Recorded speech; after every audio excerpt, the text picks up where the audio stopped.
As we watch the global economy and financial system collapse around us, we need to remember that the Bible lays out the pattern that will govern events over the rest of these last days. According to the Bible, certain things must occur in a certain way for prophecy to be fulfilled. And since God is in control, we know that those events will happen right on time. Our challenge is to keep what the Bible says in mind. If we use the words of God as the lens with which we view the world, we won't be shaken by catastrophe. Welcome to the Shockcast. I'm John Little, recording on a nice Tynon evening on Wednesday, March 25th, 2020. Before going on, hit subscribe and click that bell to receive a notification when the next Shockcast happens. And if you like what you hear, hit that like button. All of that really helps get visibility for Megashock and the Shockcast, and if you didn't like it, well, you know what to do. Also, subscribe to the Shock Letter and receive my articles in your inbox at theshockletter.com. You can also find my posts on Facebook and Twitter. I have 2 books that you can read for free. For now, they're called When Jacob Returns and Ezekiel's Fire. And believe it or not, there are ways to keep the Shock Letter from going to the spam folder by following certain easy instructions. Oh, and there's a curated list of important articles on this topic that we talk about tonight or today in the main article of omegashock.com. You can find links for all of that below. And now that the temple next door has finished their celebrations to the number 2 demon god that they worship, let's get back to today's topic. Why our system must die. The deadly wound of Revelation 13. By now, you've been hearing a lot about Teotwalki, the end of the world as we know it, and yes, I feel fine. Some of those squawking about disaster and falling skies are even Christian. The problem is that few seem to be reading what God says will happen, and I find that strange. Why are we so reluctant to actually read and believe the Bible? Anyway, the Bible points us directly to where we are going, and you can see that destination here. Quote, "And I saw one of his heads as it were wounded to death, and his deadly wound was healed, and all the world wondered after the beast." Close quote, Revelation 13:3. That head was all but dead. Yes, there might have been a trickle of life left in it, but it doesn't matter. There was no way that this head was going to revive without supernatural help. And the Bible describes supernatural help coming in the form of a 7-headed red dragon. That dragon heals the 7th head of the beast, which then becomes the 8th head. Why is this important? Because I believe that our current world order is the 7th head. And it is clear from Daniel 8 that our current system needs to collapse so that the center of power shifts to Southeast Europe or Southwest Asia. Why? Well, if you remember the vision from Daniel 8, a male sheep with 2 horns creates a great empire. Here are the 2 verses that we are talking about.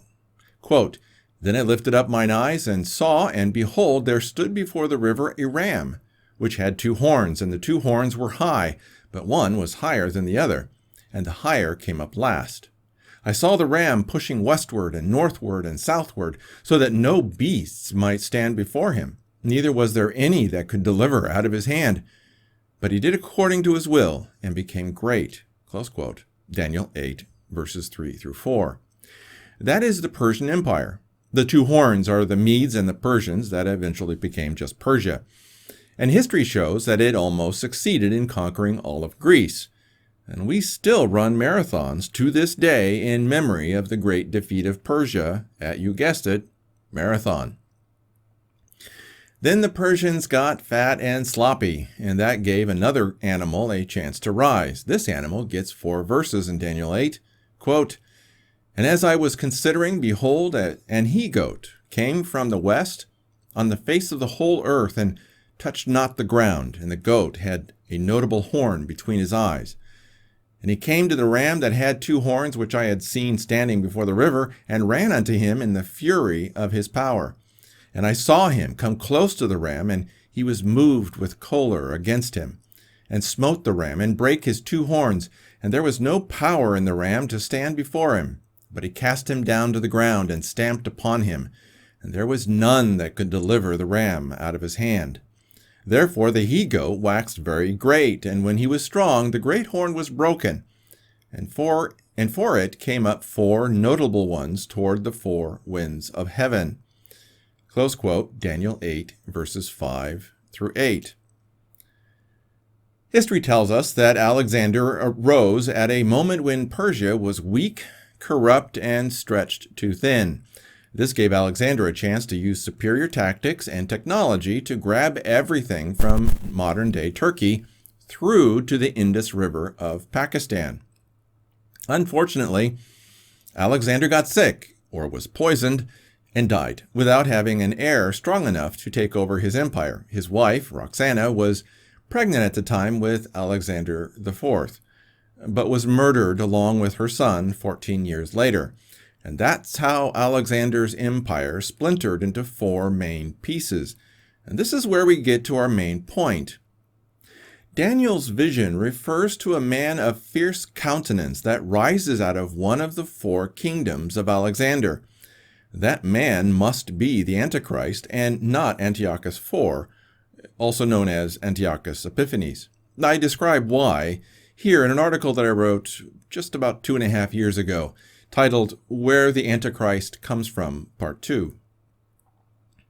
This means that the Antichrist can only come from one of these countries, and you should be able to see that right about there.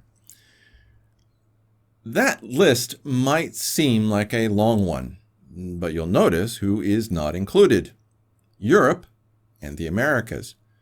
Can you imagine someone rising from the countries that I listed right here while the American empire still rules the world? Of course not. Oh, and here's a map of the 4 empires carved out by Alexander's generals. They call them the Diadochi. Anyway, that is not upstate New York. It's not Chicago. It's not Florida. It is nowhere in Europe or the United States. It's the Middle East plus a bit extra. So if anyone claims that this person or that person is the Antichrist, ask them if they come from anywhere on that map. In fact, let me point out some favorite alleged Antichrists. I hope that you are sitting down when I say this, but Donald Trump is not and cannot be the Antichrist. Barack Obama isn't the Antichrist either, nor is George Bush, Bill Clinton, Henry Kissinger, Richard Nixon, or any of a host of people nominated for the office of Antichrist. And for those of you outside of the United States, this insanity of calling the Antichrist, of calling out people who they claim to be the Antichrist, is a long-standing American tradition. Pretty much every president of the United States has been called the Antichrist. It's time to stop. We know where the Antichrist comes from, and it's time to stop ignoring what the Bible says about this. And I am so very, very tired of ignorant Christians. But that's not really the main point. The main point is about the head with the deadly wound. The Bible makes it clear that the Antichrist revives the empire of the 7th head by healing the deadly wound that destroyed it in Revelation 13:3. This means that the power of America and Europe must be destroyed before the Antichrist arrives. And at least one part of that destruction would include catastrophic financial collapse. In fact, if an EMP attack is not used against America, the only way that America is going to fall is by destroying her economy and financial system. And that is happening right now. Lord willing, I will get into more of this later, but one thing should be clear. Life as we know it is over. A new, more grim reality lies ahead. The fall of our system won't happen in a day, and there will be times when we might feel optimistic. But those moments of prosperity will not last. It's all downhill from here. That's it for this Shockcast. If you appreciated this video, hit like, then subscribe and hit that little bell.